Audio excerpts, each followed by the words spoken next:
The message went out the moment wheels left the runway. Group chat, plain text, no drama. Flight gets in at 3. Anyone able to grab me? I had just come home from burying my husband. A military ceremony on foreign soil. Crisp folds, rifle salute, a casket that carried the weight of everything we never finished saying. We had built a life together across years and distance, most of it spent on opposite sides of the world. Deployments don't pause for love, but love doesn't need a schedule to survive. So I kept my asks small, just a ride. The first reply arrived before the flight crew finished their safety demonstration. My brother, tied up. Try a rideshare. 2 minutes behind it came my mother. Should have planned ahead. No mention of the burial, no condolences, no acknowledgement that I had just watched my husband lowered into foreign ground. Just 2 sentences, cold and efficient, like responding to a minor scheduling conflict. I turned toward the window as the plane climbed above the clouds and sat inside a silence that had nothing to do with grief. It was recognition, the kind that arrives without warning and rearranges everything you thought you knew. You assume the people who share your blood will hold you during the worst chapters. Sometimes instead, they're the ones who authored the pain. I typed 3 words back, no worries, done. When the wheels touched down, I didn't break. I didn't search for their faces in the crowd. I pulled my coat across my shoulders, moved past the baggage claim, past the reunions happening all around me, arms reaching for arms, and stepped into a black SUV already idling at the curb. Because while they were busy and while they were judging, there were things they didn't know. They didn't know who had made the return trip with me. They didn't know what arrangements had been quietly set in motion, or who had been waiting and watching long before the plane landed.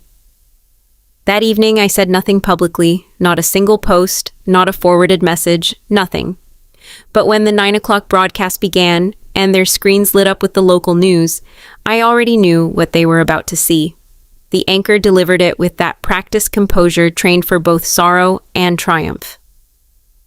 A widow returned today from her husband's overseas military burial, she said. Alone in one sense, but far from unaccompanied. Then came the footage, the black SUV, the curb, me stepping out dressed in black, the folded flag triangle pressed against my chest. And directly behind me, 3 Marines in full dress uniform, 2 women and 1 man, standing like living monuments.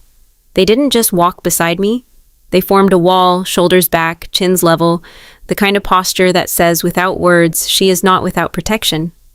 The camera pulled in close enough to catch the moment I turned and placed a small, white-ribboned box into one of their hands. The reporter continued, rather than being received by family, this widow was met by her late husband's former unit, who arranged a personal military escort and tribute in her honor. She declined to speak on camera, but left a handwritten statement for the press. Then my words filled the screen. My own handwriting, unhurried and steady. If you ever find yourself standing alone at the edge of grief, stop looking for the ones who left you there. Look instead for the ones who showed up anyway. My initials at the bottom. They didn't need my full name. Every person in that group thread already knew the face on their screen. The camera pulled back for a final wide shot. Me walking forward between 2 Marines, head lifted, spine straight, disappearing into the vehicle. No tears captured. No interview granted. No appeal for sympathy. Just fact, delivered with quiet precision, carried live on every major local channel.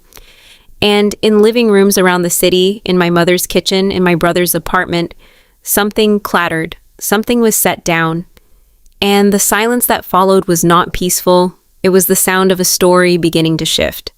The group chat went quiet for a full day, no reactions, no acknowledgements, not even an "I saw the news." But absence carries its own message, and theirs was getting louder. My sister-in-law slipped into my private messages first. "Was that you on Channel 5? I left it unread. She didn't circle back. Still, the recognition was spreading outward, moving through feeds and shares and conversations I wasn't part of. That image of me flanked by uniforms, wrapped in mourning but rooted like stone, was traveling fast. Behind closed doors, the people who had sent me away in a text were quietly trying to revise the narrative. My mother moved first. She dug up an old photograph, me and my brother as children, fingers laced at some 4th of July celebration, and posted it with the caption, "Family above everything, always." I didn't touch it. Didn't need to. Because the top comment that rose fastest didn't come from me. It came from a stranger. You didn't even pick her up from the airport? It was shared repeatedly, not by anyone I directed, but by people who still believe that loyalty moves in both directions. My brother took a different approach. One text, one line, didn't think it was that serious. You should have said something. I read it twice. Let out a quiet breath that wasn't quite a laugh, as though grief requires advance notice, as though burying a husband in a country most people couldn't locate on a map was something I should have presented more conveniently. I drafted a reply, deleted it, drafted another, deleted that too.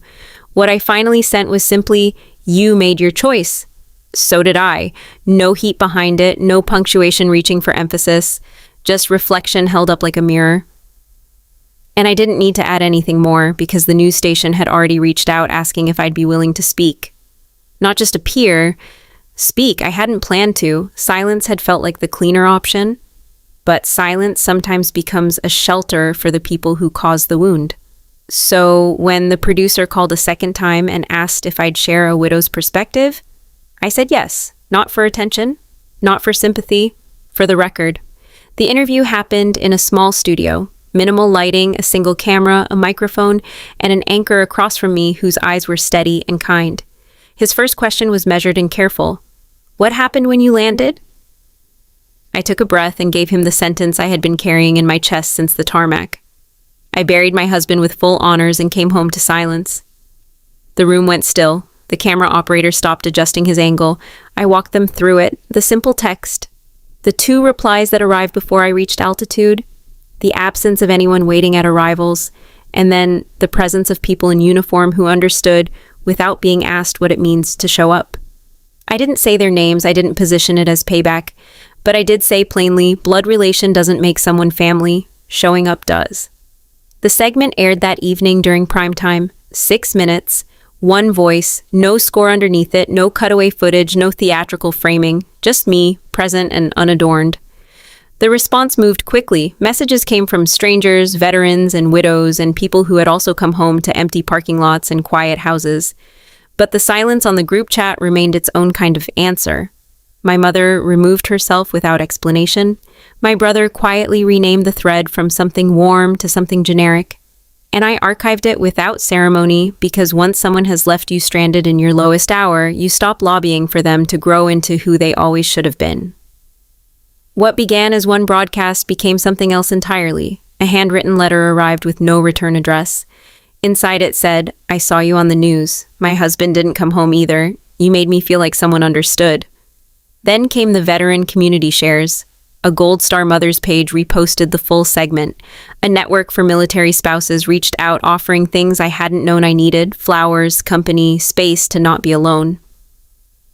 Then someone organized a candlelight vigil. Strangers, dozens of them, gathered not out of obligation but out of recognition. I stood toward the back with my hood up and my eyes open.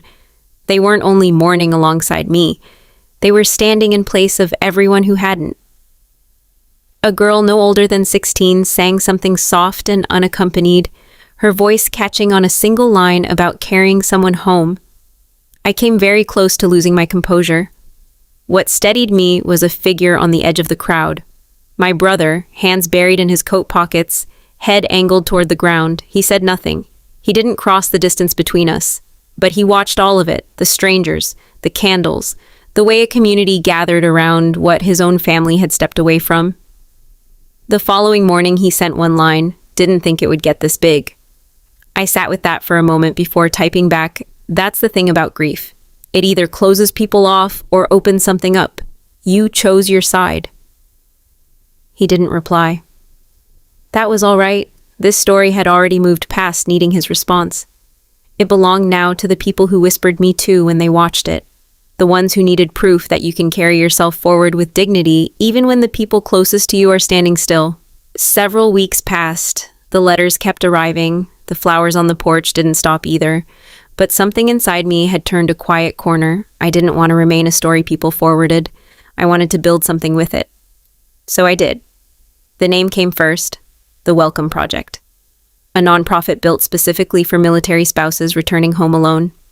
Airport pickups, meal coordination, care volunteers, not pity delivered in casserole dishes, but actual presence, the functional kind. Within 3 days of the announcement, volunteers had signed on from 5 different states. Someone donated a van, a woman offered her venue space free of charge. By the second week, the first welcome team was standing at arrivals in JFK, holding a sign that read, "We've got you." That image moved across the internet quickly. The project began showing up in papers and on podcasts and in conversations I wasn't part of. And then my phone rang with a number I recognized. My mother. I let it go to voicemail. She left one. Her voice fractured before she reached the second sentence. "I didn't know what to do. I didn't think you wanted us there. I deleted it, not from anger, from a kind of earned peace, because some wounds don't seal themselves when someone finally produces the words they withheld. They seal when you stop pouring yourself out for people who watched you empty." My brother sent something too. An anonymous donation confirmation. Small, no note. I recognized the pattern of it. I didn't respond. This wasn't a ledger to balance. It was a truth that had taken on its own momentum, one that was now filling vans and assembling care kits and planting people at airport gates when no one else would come. Some bridges don't need to be burned. You just build new ones somewhere that can hold more weight. When people ask what started all of it, the project, the movement, the whole unplanned architecture of what came after, I smile and give them the honest answer. A flight that landed at 3 p.m. and nobody came. A front-page article ran under the headline, "From Grief to Ground Crew, How One Widow Changed What Coming Home Means." The photo showed me at a welcome event, arms around a young woman still clutching her folded flag, her eyes red and her smile uncertain. That same day, I received a screenshot of the article from a number I hadn't saved but recognized immediately. My mother's. No message attached. Just the image. That evening, I was invited to speak at a memorial gathering for military families. I stood at the podium in candlelight and wind and told the story plainly, without performance, without directing blame at anyone by name. I said I came home alone, and then I didn't. I talked about Liam, his laugh, his handwriting in letters, the thing he told me once that became the compass for everything that followed. If something ever happens to me, don't let silence win. When I stepped down from the platform, a woman in pearl earrings with wet eyes caught my elbow. "My daughter," she said, "she was on your very first pickup. You brought her back." I held her hand for a moment and let that be enough. And beyond her shoulder, near a row of trees at the edge of the gathering, I saw them. My mother and my brother, side by side, unannounced, uninvited, watching. I didn't wave, didn't signal anything. I left the space between us exactly as it was, filled with everything they had chosen not to say when it would have meant something. Because sometimes the truest consequence isn't confrontation, it's simply being replaced. It's watching people you should have shown up for become something extraordinary with the help of everyone else.